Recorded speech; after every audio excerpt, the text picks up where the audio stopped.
MBC 강원 영동 시사 프로그램 라디오 동서남북입니다. 화력발전소의 경우 대기 오염물질을 배출하는 곳이기 때문에 인근 주민들은 피해를 볼 수밖에 없습니다. 그래서 법으로 화력발전소 사업자는 주민을 위해 지원 사업을 하도록 하고 있는데요. 그 대표적인 사업이 바로 장학금 사업입니다.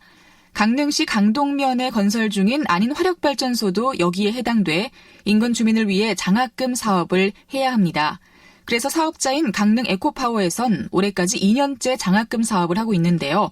이 사업이 아직 널리 알려지지 않아서 신청을 못한 주민들의 반발이 이어지고 있습니다. 어떻게 된 일인지, 또 장학금은 누구에게 얼마나 주는지 자세한 이야기 알아보죠. 강릉 에코파워의 심의지원위원회에서 위원으로 활동하고 계신 강동면 이장협의회 박종훈 회장과 연결하겠습니다. 안녕하십니까? 예, 안녕하세요. 네. 강동면 이장협의회 회장 박종훈입니다. 네, 반갑습니다. 먼저 궁금한 거 먼저 여쭤보도록 할게요. 장학금을 받을 수 있는 대상은 누군가요? 네, 저희 지금 현재 안인화력발전소 인근 반경 5km 이내에 있는 강동면 그 지역에 5년 이상 거주한 학생에 한해서 장학금을 지급하고 있습니다. 네, 그러니까 5년 이상 거주를 해야 하는 조건이 있네요. 네네. 네, 그 본인이 아니라 부모님이 5년 이상 거주를 해도 해당이 되나요?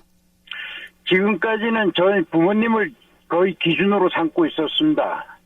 아, 그렇군요. 네. 네.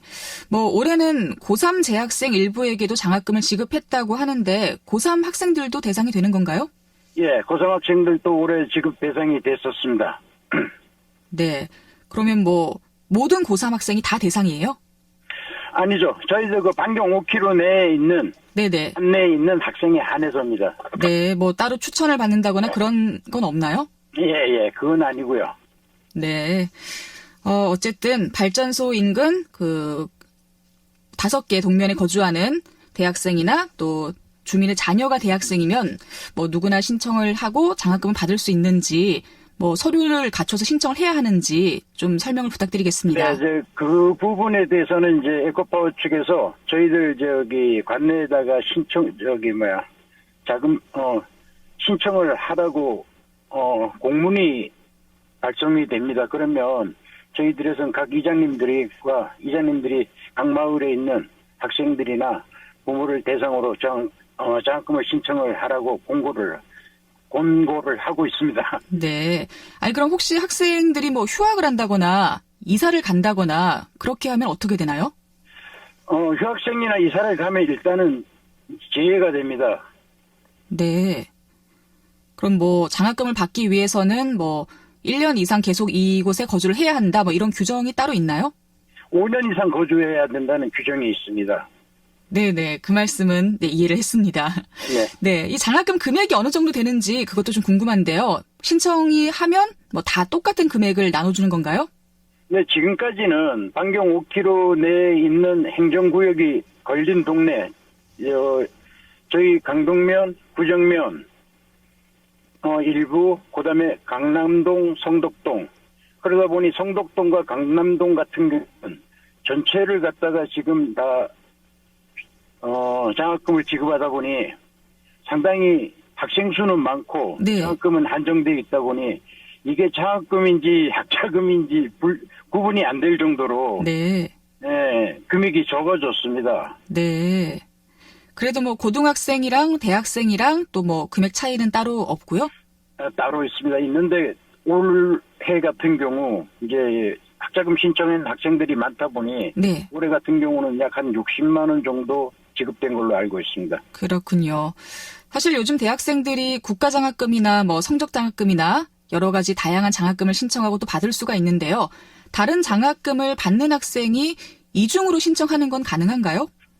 이거는 그거하고 좀 별개란 문제라서, 네. 일단은 보상 차원에 지급되는 장학금이라서 저희들이 그거하고는 별개로 취급을 해서 이건 지급을 하고 있습니다. 네. 일단 조건에 해당하는 또 5개 동면의 주민 중 대학생이거나 대학생 자녀가 있다고 하면 누구나 신청하고 싶은 그런 좋은 장학제도인 것 같습니다.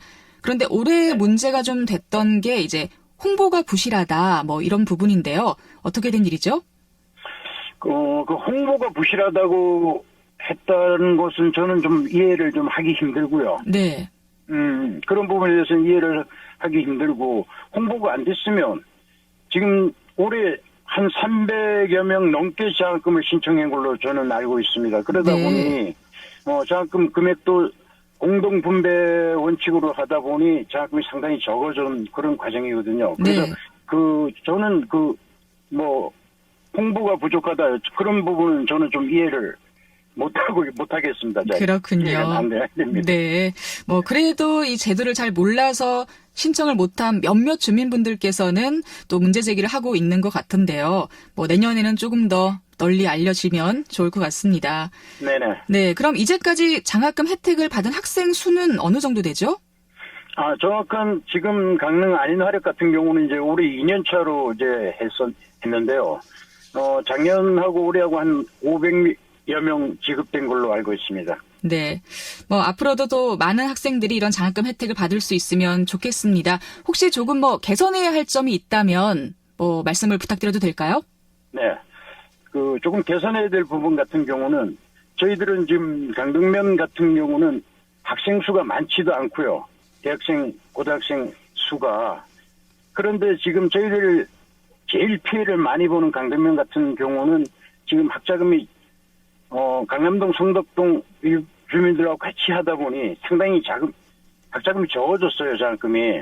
그래서 네. 이런 부분 같은 경우는 저희들 지난번 심의하면서도 일부는 A, B, C 등급을 둬서 심의를 해서 좀 지급하는 방향을 하는 게 어떠냐는 그런 개선안을 일단은 저희들이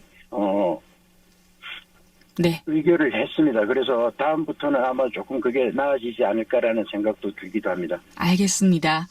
자, 오늘 동서남북 세상보기 강동면 이장협의회의 박종원 회장과 함께 이야기를 나눠봤습니다. 고맙습니다. 네, 감사합니다.